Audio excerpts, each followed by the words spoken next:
నాగర్ కర్నూలు జిల్లా వెల్దండ మండలం కుప్పగండ్లలో బీజేపీ ఆధ్వర్యంలో నిరాహార దీక్ష చేపట్టారు. కాంగ్రెస్ పార్టీ ఇచ్చిన 6 గ్యారంటీలు 220 హామీలు అమలు చేయాలని డిమాండ్ చేస్తూ బీజేపీ నేతలు దీక్షకు పూనుకున్నారు.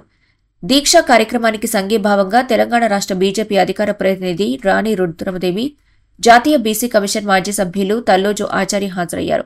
ఈ సందర్భంగా రాణి రుద్రమదేవి మాట్లాడుతూ కాంగ్రెస్ ఇచ్చిన హామీల్లో ఒకటి అమలు కాలేదు, ఇది 420 ప్రభుత్వమని తీవ్ర విమర్శలు చేశారు. రైతులు పండించిన పత్తి, వరి పంటలను కొనుగోలు చేసింది రాష్ట్ర ప్రభుత్వం కాదని, కాటన్ కార్పొరేషన్, ఫుడ్ కార్పొరేషన్ ద్వారానే కొనుగోలు జరిగిందని తెలిపారు.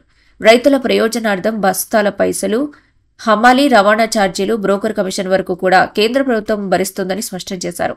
ప్రతి పంటకు మద్దతు ధర రెట్టింపు చేసి ఇస్తున్నది మోదీ ప్రభుత్వమని రాణి రుద్రమదేవి అన్నారు.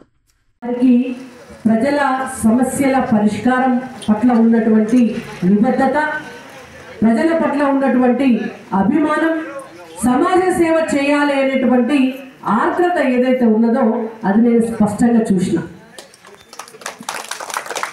మీరందరూ గమనించాల్సినటువంటి అంశం ఒకటి ఉన్నది. ఇవాళ ఇక్కడ ఈ కార్యక్రమం పెట్టినటువంటి ఉద్దేశం, రాష్ట్రంలో భారతీయ జనతా పార్టీ నూతన అధ్యక్షులుగా రామచంద్రరావు గారు ఎన్నిక కాబడ్డారు. ఈసారి భారతీయ జనతా పార్టీ ఖచ్చితంగా వచ్చే ఎన్నికల్లో అధికారంలోకి వచ్చి ప్రజల కోసం నిలబడాలి. దేశంలో భారతీయ జనతా పార్టీ ఉన్నట్లు రాష్ట్రంలో కూడా భారతీయ జనతా పార్టీ ఉంటే డబుల్ ఇంజిన్ సర్కార్, అక్కడ మనమే ఇక్కడ మనమే ఉన్నప్పుడు అక్కడి పైసలు రాకుండా ఆపే ధైర్యం ఇక్కడ ఎవరు చేయరు. కాబట్టికే అక్కడ ఇక్కడ అన్ని దిక్కులా మనమే ఉండాలంటే మీ అందరూ కూడా భారతీయ జనతా పార్టీ ఎంబడి ఉండాలి.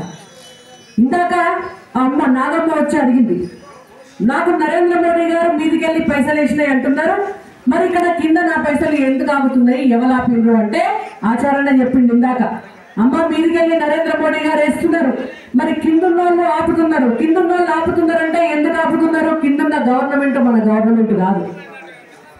కిందున్న గవర్నమెంట్ కూడా మన గవర్నమెంట్ అయితే మనకు రావాల్సినటువంటి ప్రతి ఒక్కటి కూడా వస్తుంది.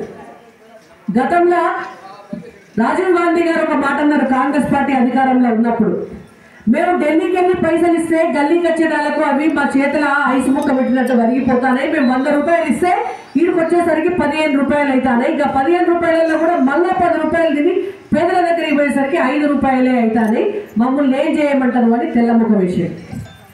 కానీ అదే నరేంద్ర మోడీ గారు ప్రధానమంత్రి అయిన తర్వాత అక్కడ 100 రూపాయలు ఇస్తే ఇక్కడ కూడా 100 రూపాయలు డైరెక్ట్ గా మీ అకౌంట్లకు రావాలని చెప్పే మీ అందరికీ జన్ధన్ ఖాతాలు ఓపెన్ చేయించి మీ ఖాతాలకు మీ పైసలు ఎవరు 1 రూపాయి కూడా తినకుండా వచ్చినట్టు చేసినటువంటి ఘనత నరేంద్ర మోడీ గారిది. అది భారతీయ జనతా పార్టీకే సాధ్యమవుతుంది, మీరు యాద పెట్టుకోండి.